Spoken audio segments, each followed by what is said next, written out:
अहमदनगर जिल्ह्यामधील पांगरमल येथे झालेल्या विषबाधा प्रकरणी मुख्य सूत्रधार याकूब शेख या आरोपीला राज्य उत्पादन शुल्क विभागाने जेरबंद केले. अहमदनगर पुणे महामार्गावरील चास शिवारातून पोलिसांनी याकूब शेखला अटक केली. पांगरमल येथे झालेल्या विषबाधामध्ये 9 जणांना आपला जीव गमवावा लागला होता. या प्रकरणी पोलिसांनी तपास करत 13 जणांना गजाआड केलं होतं.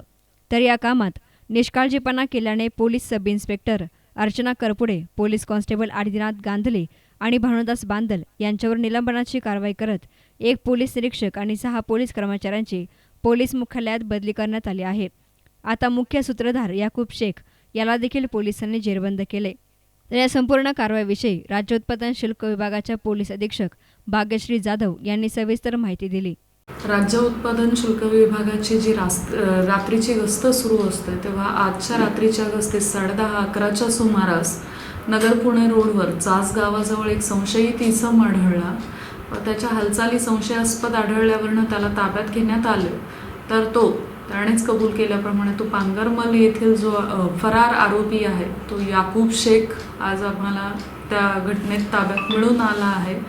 मात्र सदरचा तपास हा उपविभागीय पोलीस अधिकारी ग्रामीण करत असल्यामुळे आज आता आम्ही त्यांची टीम थोड्या वेळात पोहोचेल व सदर आरोपी हा आम्ही पुढील तपासासाठी पोलीस विभागाकडे वर्ग करत आहोत. दरम्यान या प्रकरणी आतापर्यंत 14 जणांना पोलिसांनी अटक केली असून शिवसेना महिला उमेदवार भाग्यश्री मोकाटे आणि तिचे वडील गोविंद मोकाटे हे 2 आरोपी अद्यापही फरार आहेत. फरार आरोपींचा पोलीस शोध घेत असून आरोपींना काय शिक्षा होते याकडे आता सर्व तालुक्याचं लक्ष लागून आहे. News reporter Sushil Thorat, S nine media, Ahmednagar.